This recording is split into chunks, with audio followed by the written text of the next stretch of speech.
Competency is a journey, not a training destination. Our research shows that many vet sector stakeholders prefer a staged approach to competency development, and we agree. Industry enterprises and training providers, including some that are RTOs, play key parts in developing competency. However, this is not recognised under the current configuration of the vet system.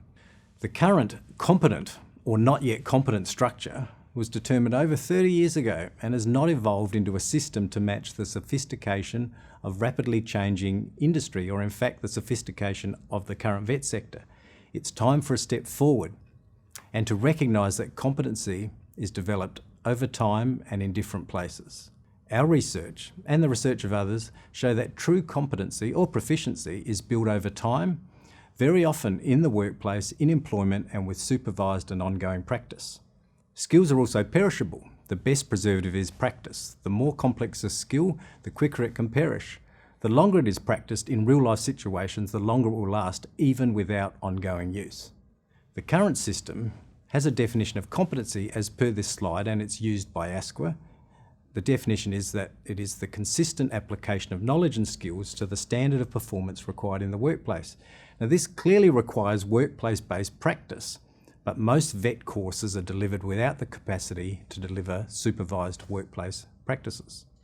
It should also be recognised that proficiency itself is only a step on the journey towards expertise, specialisation, career progression, entrepreneurship and career change. So we think it's important to accurately recognise the roles of vet in this journey, rather than vet being seen as all things in this journey, if the system is to operate effectively. The end result is that competency now has a new meaning, which has moved a long way from the definition cited above as used by ASQA. Most participants exit the vet sector with basic skills and up-to-date knowledge, but they're not competent or proficient in job roles to workplace standards. A qualified learner from the vet sector is knowledgeable and safe to start practicing in a workplace. The skills and knowledge they've gained support them to safely continue the journey of developing proficiency over time, providing they receive coaching and supervision in a workplace with good standards of work. In our study of workplaces and training institutions, we contend that the currently used definition of competency is an unrealistic expectation and is only rarely able to be delivered in RTOs and in institutionalised training. Most competency assessments should be based on evidence of work performance as carried out in a workplace. Unfortunately, the current system places 100% of responsibility on RTOs to deliver complete competency and their outcomes and assessments, and RTOs are often poorly positioned to do this. The vet sector has shifted over time. NCVER data shows that less than 10% of enrolments now occur in apprenticeships and traineeships. It's now shifted to a system largely based on institutionalised learning, with approaches that cannot deliver to the current definition of competency in a consistent fashion. The situation now has resulted in the understanding of competency moving significantly over time to now being what a person can be expected to do as a result of institutionalised learning and not as a result of learning plus supervised practice in a workplace, i.e. what the definition and what we're calling is true competency. Our survey of vet sector stakeholders show that there is a lot of support to reconfigure the system to identify the parts of skills proficiency RTOs are able to deliver and the parts enterprises need to deliver. The outcomes that need to be delivered by RTOs would need to be identified under a revised definition of competency and then supplemented by identified outcomes, which are mainly supervised work practice delivered in enterprises. To substantiate the wealth of anecdotal evidence that we've collected over the years, Skills Impact has engaged Griffith University to collect data and views on the vet sector's current competency paradigm and to work with us to offer solutions towards vet reform. The Dreyfus model of skills acquisition, which suggests that expertise develops through stages and isn't something that someone either has or doesn't have, was a key tool for developing our conceptual framework. An online survey was distributed to employers, industry representatives and training providers in industries as diverse as agriculture, animal care and paper manufacturing. The questions centred on the concept of competency and common understandings of it to evaluate the potential efficacy of reimagining competency through a developmental framework. It also sought to find out the extent to which stakeholders consider that workplaces should be involved in training that prepares learners for careers in their industry. So far, around 500 people have responded and have provided extraordinary data that we'll go on to analyse in full. But I'd just like to share with you some interim descriptive statistics from the attitudinal questions. 71% of respondents either agree or strongly agree that ideally workplaces should have an expanded and direct role in training.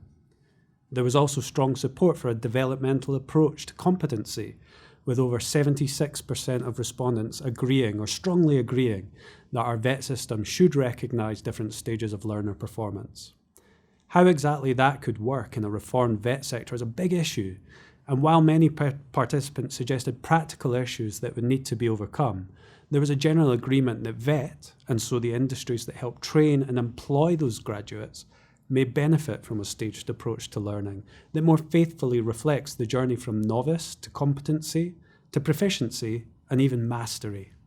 Competency, or proficiency, that is assessed in real work settings through a collective delivery outcome between RTOs and enterprises, would better meet enterprise and employer expectations. This is what occurs through the highly regarded traditional apprenticeship model, which now unfortunately makes up less than 10% of student enrolments in the vet sector. We're of the view that RTOs should be supported to deliver learning and basic skill outcomes that contribute to work outcomes described in units of competency, rather than attempt to deliver final or endpoint proficiency. Enterprises, on the other hand, should be supported to work with learners to develop their workplace proficiency and provide evidence of successful work practice. Units of competency could be redesigned to identify the areas RTOs can deliver and assess, and the parts enterprises can deliver and assess, to produce supporting materials for both the RTO-based training delivery and workplace practice and the evidence generated by that practice. But how could the existing system be changed to support this solution, I hear you ask? National skills and training materials could be created to help define what an RTO is responsible for delivering, while offering a range of options to meet local requirements. Units of competency and training packages, renamed Industry Work Skill Standards, could be supplemented with enterprise guidance on delivering relevant workplace practice and evidence of competency similar to the guidance provided in recognised ISO and ASO standards. To assess learners, RTOs would draw on the delivery standards outlined in the National Skills and Training Materials, which are based on units of competency, to determine whether a learner is safe to work. In turn, workplace assessors or supervisors would use simplified versions of competency standards called Industry Work Skill Standards, with enterprise supporting documents to provide practice and evidence guidance and to support the assessment of whether someone is proficient. Under this model, RTOs deliver in collaboration with enterprises a minimum acceptable standard of vocational training. Industry would be aware of the difference between industry work skill standards and the RTO delivery standards, as outlined in National Skills and Training Materials, and recognise that the final components of proficiency need to be gained by people learning in workplace situations with supervised work practice. In this way, we can address the fundamental policy issue of the specific responsibility of RTOs and of those for industry. Until we do this, we'll continue to experience significant quality issues combined with a lack of industry engagement in skill development to consistent high-quality national standards.